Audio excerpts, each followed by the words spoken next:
관료들의 낮은 급료.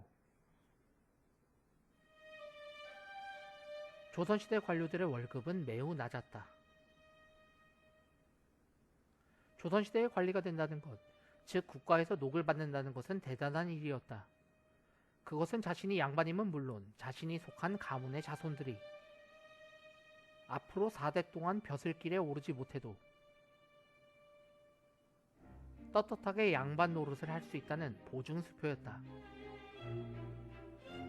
그렇다면 당시 관료들이 받았던 급료의 수준은 어떠했을까? 그런데 의외로 열악했다. 숙종실록에 보면 국가재정의 어려움으로 관료들의 녹봉을 줄여야 한다는 보고가 있다. 그러자 숙종은 이렇게 반박했다. 숙종, 우리나라 관리들은 원래 녹봉을 적게 받고 있었는데 여기서 더 줄이자니 그럴 수는 없지 않는가. 경국대전에 의하면 관리들의 월급은 총 18등급으로 나누어져 있는데 가장 높은 고위관료는 정일품의 정승으로 당시 연봉으로 쌀 100석, 면포나 비단으로 32피를 받았다. 오늘날 현재 가치로 따지면 대략 연봉 5천만원 정도 되는 것이다. 한 나라의 정승으로 겨우 품위 유지 정도 하는 수준이었다. 하지만 전쟁이나 기근이 들면 그것마저도 대폭 줄어들었으니 대략 그림과 같았다. 현재 가치로 계산된 관료들의 연봉 그래프이다. 때문에 유명한 청백리들이 벼슬에서 물러나자 조상 제사 지내기도 어려웠다는 것은 빈말이 아니었다. 녹봉만 받아가지고는 절대로 부자가 될 수 없었던 것이다. 최고위직 봉급이 저러했으니 종구품 최하위 관리들이 받는 봉급 수준은 정말로 형편이 없었다. 쌀 14석, 면포 4필이 전부였다. 현재 가치로 600만원 정도이다. 당시 가구당 연평균 소득은 500만원 정도였다. 평균보다 높으니 괜찮지 않았나 싶을 수도 있지만 관리들에게는 식솔만 있는 게 아니었다. 양반이었기에 당연히 2~3명 정도의 노비들이 있었고 당시 노비 한 명에게는 연간 180만원 정도의 비용이 필요했다. 당연히 이것만으로는 살아갈 수가 없었다. 때문에 쥐꼬리만한 봉급 때문에 스트레스도 장난이 아니었을 텐데 그런다고 녹봉을 제때 받아가지 않으면 관리 임명장을 몰수했으니 아니 받아갈 수도 없는 것이 당시 관료들의 녹봉이었다. 관리들의 월급이 낮은 데에는 이유가 있었다.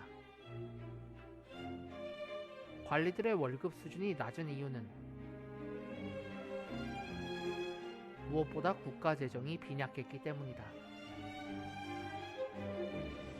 사실 조선시대는 많은 사람들이 의아해할지도 모를 일이지만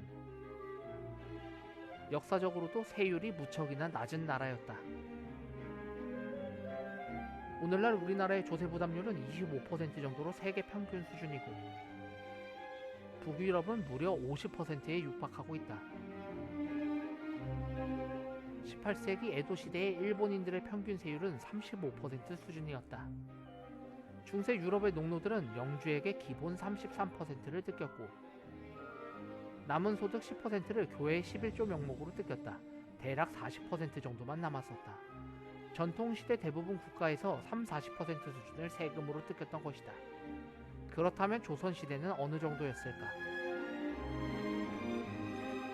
초기에는 10%를 넘었다. 여기에 군역세를 합하면 15% 수준이었다. 그러다가 조선 후기가 되면 군역세를 모두 합하고도 10% 수준으로 낮아진다. 이는 유교적 검약 정신에 의거하여 낮은 세율을 고수하던 조선 정부의 가치관이기도 했다. 그런데 여기에 더욱 재정이 열악하게 된 원인이 있었으니 바로 당시에 만연된 뇌물 문화였다. 당시는 뇌물을 수증이라고 하여 관료들은 너나 할 것 없이 관습적으로 착복했는데 이러한 수증은 결국 국가의 재산에서 삥을 친 것이었다. 그리고 임금도 이를 뻔히 알고 있었다. 그래서 관료들에게 뇌물을 감안하고 녹봉을 적게 줬던 것이다. 또 하나 중요한 게 있다. 바로 양반들은 세금을 내지 않아도 됐던 것. 양반의 재산이기도 했던 노비 역시 세금을 내지 않았다. 다만 밖에서 거주하는 외거노비는 세금을 내는 경우가 있었지만 솔고노비의 경우에는 그딴 것도 없었다.